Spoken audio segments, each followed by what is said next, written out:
सभी साथियों को नमस्कार। UP TGT PGT LT grade GIC प्रयोक्ता राजनीति विज्ञान के विचारक और सिद्धांत के क्रम में आज हमारा 5वां टॉपिक थॉमस हॉब्स।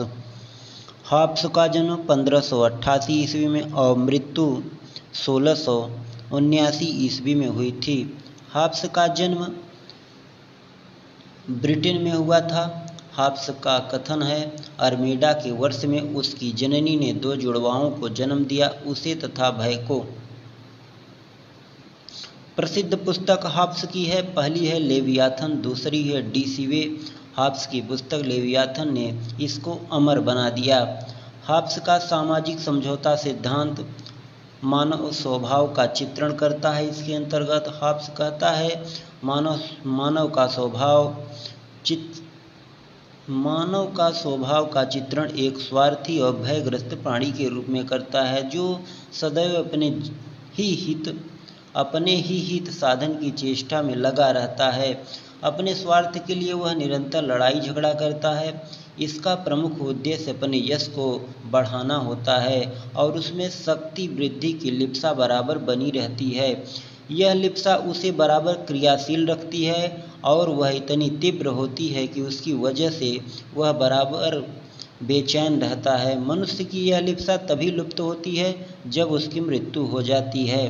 हॉब्स मनुष्य में कोई विशेष अंतर नहीं मानता, ये सब लगभग बराबर हैं। शारीरिक तथा मानसिक शक्तियों के दृष्टिकोण से प्रकृति ने सब मनुष्यों को इतना बराबर बनाया है कि यद्यपि एक व्यक्ति दूसरे की अपेक्षा शारीरिक रूप से अधिक बलिष्ठ और बौद्धिक रूप से अधिक तीक्ष्ण हो सकता है, किंतु यदि सब बातों को ध्यान में रखा जाए तो मनुष्य में अंतर कुछ नहीं है। हॉब्स की प्राकृतिक अवस्था देखेंगे। हॉब्स ने लिखा, हम मानव स्वभाव में संघर्ष के 3 मुख्य कारण देखते हैं। पहला है प्रतिस्पर्धा, दूसरा है भय और तीसरा है यश। प्रतिस्पर्धा के कारण वे लाभ के लिए, भय के कारण रक्षा के लिए और यश के कारण प्रसिद्धि के लिए निरंतर संघर्ष करते रहते हैं। हॉब्स की प्राकृतिक अवस्था शक्ति ही सत्य की धारणा पर आधारित थी और इसके अंतर्गत जो कुछ भी ले सके और उसे जितनी देर अपने पास रख सकने में समर्थ हो, वही उतने समय के लिए उसका हो जाता है। इस अव्यवस्था से सर्वत्र मृत्यु का भय बना रहता है। प्राकृतिक अवस्था में मानव जीवन सूना, निर्बल और अल्पजीवी था।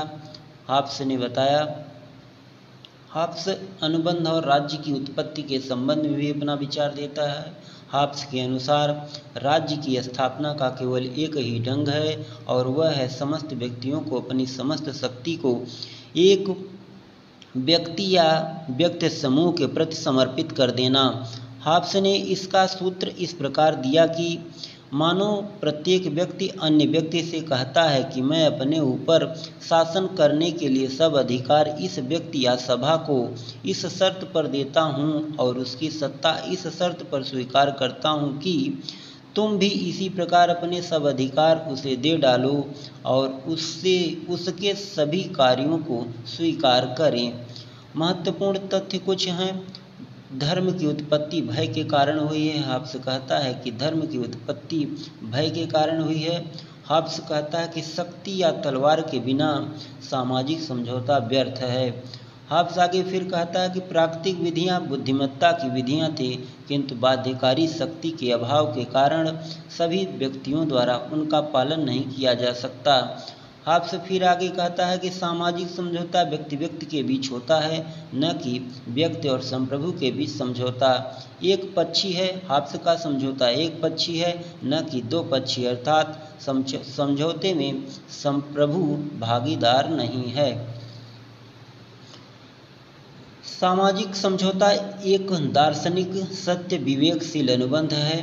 हॉब्स शासन व्यवस्था, राजतंत्र या वंशानुगत को प्रश्रय देता है। हॉब्स जनता संप्रभु के आदेश की अवहेलना नहीं कर सकती। हॉब्स कहता है कि जनता संप्रभु के आदेश की अवहेलना नहीं कर सकती। हॉब्स की विचारधारा में व्यक्तिवाद का भी पुट समाहित है। यदि संप्रभुता के आदेश से व्यक्ति के जीवन को खतरा हो तो वह उसके आदेश की अवहेलना कर सकता है। हॉब्स समाज, राज्य और सरकार के लिए कॉमनवेल्थ शब्द का प्रयोग करता है, इसीलिए राज्य और समाज में भेद नहीं करता है। हॉब्स द्वारा वर्णित समझौता बाध्यकारी है, जो कभी तोड़ा नहीं जा सकता। हॉब्स का मानना है कि सबसे निकृष्ट राज्य सबसे उत्कृष्ट राजकता से अच्छा है। हॉब्स कहता है सामाजिक समझौता आत्मरक्षा चाहती है। हॉब्स ने राज्य, सरकार और समाज में अंतर नहीं किया है। हॉब्स का लेवियाथन राजनीतिक दर्शन की श्रेष्ठ कृति है, यह ओकसाट का कथन है। ओकसाट कहता है कि हॉब्स का लेवियाथन राजनीतिक दर्शन की सर्वश्रेष्ठ कृति है। हॉब्स राजा में निरंकुश संप्रभुता की शक्ति मानता है, यहाँ तक कि राजा बरबोंदा द्वारा लगाया गया 4 प्रकार की मर्यादाओं को भी तोड़ देता है। हॉब्स के प्राकृतिक अवस्था के वर्णन का लॉक द्वारा आलोचना। प्राकृतिक अवस्था जो हॉब्स ने वर्णन किया, मानव जाति ही नष्ट हो जाती है। क्या प्राकृतिक अवस्था में रहने वाले व्यक्ति इतने मूर्ख थे कि वे लोमड़ियों तथा जंगली बिल्लियों की शरारतों से बचने की तो फिक्र करते थे, लेकिन उस अवस्था से संतुष्ट थे और अपने आप को सुरक्षित अनुभव करते थे जब शेर इन्हें निगलने जा रहा हो। लॉक का कहना था कि यदि इस प्रकार का वातावरण होता तो मानव सभ्यता ही नष्ट हो जाती। हॉब्स के लेवियाथन की आलोचना मालबरी के राक्षस के रूप में की जाती है। अतः साथियों, यह टॉपिक, हॉब्स टॉपिक आप लोगों के लिए बहुत ही महत्वपूर्ण है और आप लोग इसका अध्ययन करिए। आने वाली किसी भी भर्ती में, टीचर भर्ती में आपके लिए यह बहुत ही महत्वपूर्ण टॉपिक है। आप लोगों इसके लिए धन्यवाद।